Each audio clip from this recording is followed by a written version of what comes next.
এই যে দেখুন, একদম হুবহু মিষ্টির দোকানের এই টিপার সন্দেশ আমি বানিয়ে নিয়ে এসেছি।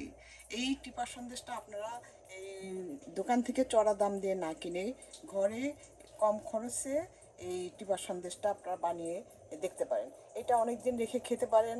আর আপনারা যে কোনো বেড়াতে যান বা যে কোনো অকেশনে আপনারা এই আইটেমটা যদি বানিয়ে নেন, এই আইটেমটা বানাতে কিন্তু খুব একটা সময় লাগে না।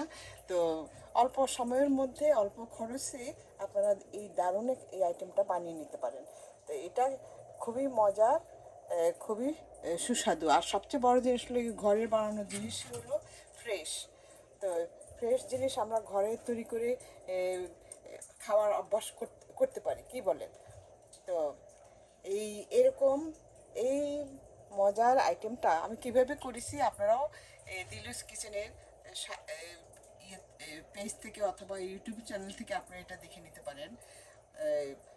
আর আপনাদের যদি ভালো লাগে তাহলে আপনারা লাইক শেয়ার কমেন্ট করবেন। আর এই আপনাদের বন্ধু বান্ধব আত্মীয় স্বজন সবার মাঝে শেয়ার করে দেবেন, যেন ওরাও যেন এই আইটেমটা দেখে করতে পারে। আর সবসময় দিলুস কিচেনের সাথে থাকবেন। এই এই দিলুস কিচেনের পক্ষ থেকে আমি এরকম আপনাদের নতুন নতুন আরও নতুন মানে মজার মজার খাবার আমি আপনাদেরকে উপহার দেব।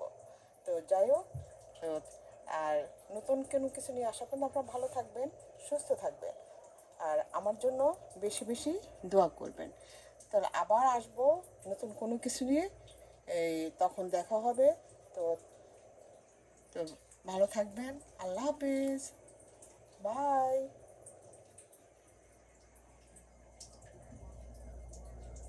এবার সন্দেশ বানানোর জন্য আমি এখানে একটা হাঁড়ি বসিয়ে দিয়েছি।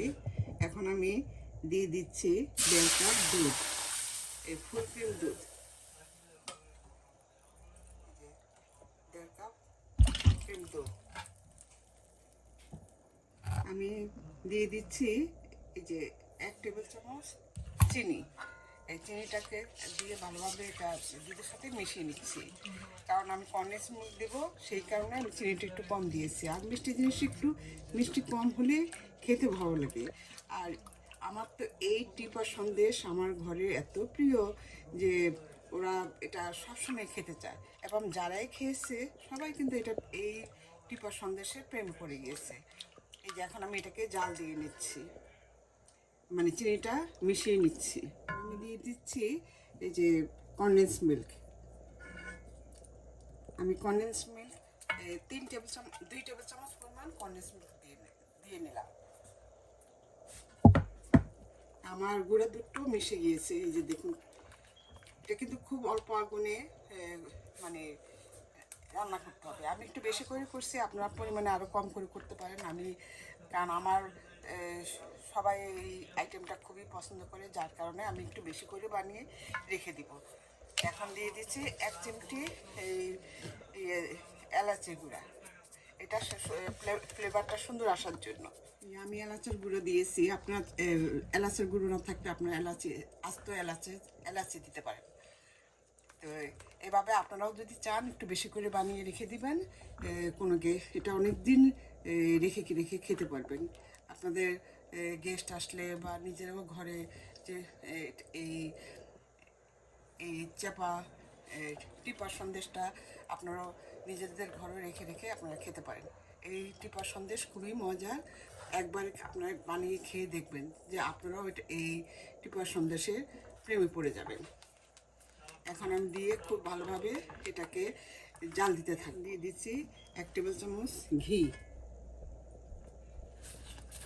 ঘি কিন্তু অবশ্যই দিবেন, কারণ ঘিয়ের ফ্লেভারটা আসলে খুবই ভালো লাগবে।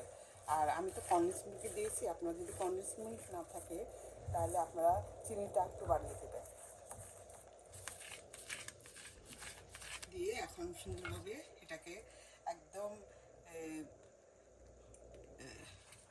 পুরি একদম জাল দিয়ে ফেলবো। খুব ঘন ঘন নাড়তে হবে, যেন তালের নিচে লেগে যাবে। এখন আমি আরও 1 টেবিল চামচ ঘি দিয়ে দিচ্ছি।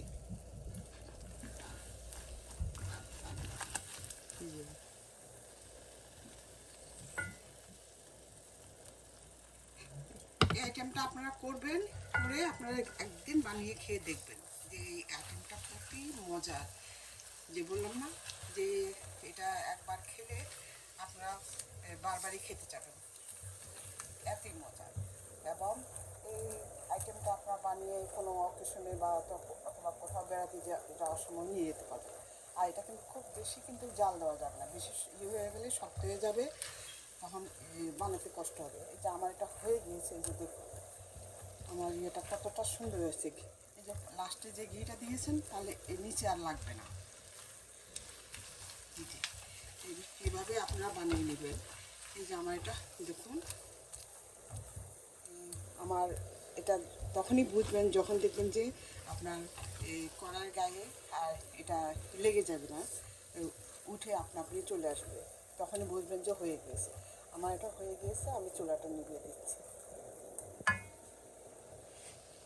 এখন আমি একটা বাটিতে নিয়ে নিব, কারণ কড়ার মধ্যে রাখা যাবে না, তাহলে কিন্তু ওটা আরও রান্না হয়ে এটা শক্ত হয়ে যাবে। আমার এই টিপার সন্দেশের পেস্টটা বানানো হয়ে গেছে দেখুন। এখন আমি এটাকে গরম গরম একটু ঢেকে রাখবো। আমি প্লাস্টিক র্যাপ দিয়ে এটা মুড়িয়ে রেখেছি যাতে ঠান্ডা না হয়ে যায়। এটা ঠান্ডা হয়ে গেলে পর কিন্তু শক্ত হয়ে যাবে, এই জন্য যত তাড়াতাড়ি সম্ভব এটা বানিয়ে ফেলবেন। আর আমি এখন হাতের মধ্যে একটু ঘি লাগিয়ে নিচ্ছি। এই যে হাতে একটু ঘি লাগিয়ে নিচ্ছি। ঘি লাগিয়ে একদম আপনার পরিমাণ মতো একটা সাইজ নিয়ে, এই যে পরিমাণ মতো একটা সাইজ নিয়ে নেবেন। এই যে এইভাবে গোলা করে, এই যে দেখুন এইভাবে গোলা করে, এই যে এইভাবে একটা মাঝখানে একটা ইয়ে করে দিবেন।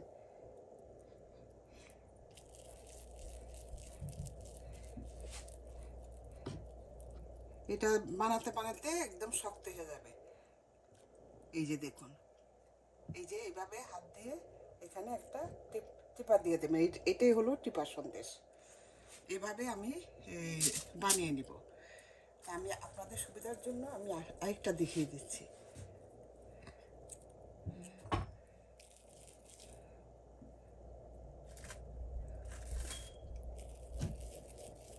এই যে এভাবে একটু মসৃণ করে তারপর এটাকে একটু গোলাকার করতে হবে, করে তারপর হাত দিয়ে এভাবে চেপে দিবেন, দিয়ে তারপর এভাবে আঙ্গুল দিয়ে এটা, এই যে দেখুন হয়ে গেল আমার আরেকটা টিপা সন্দেশ। এইভাবে আমি সবগুলি বানিয়ে নেব, একই নিয়মে সবগুলি বানিয়ে নেব।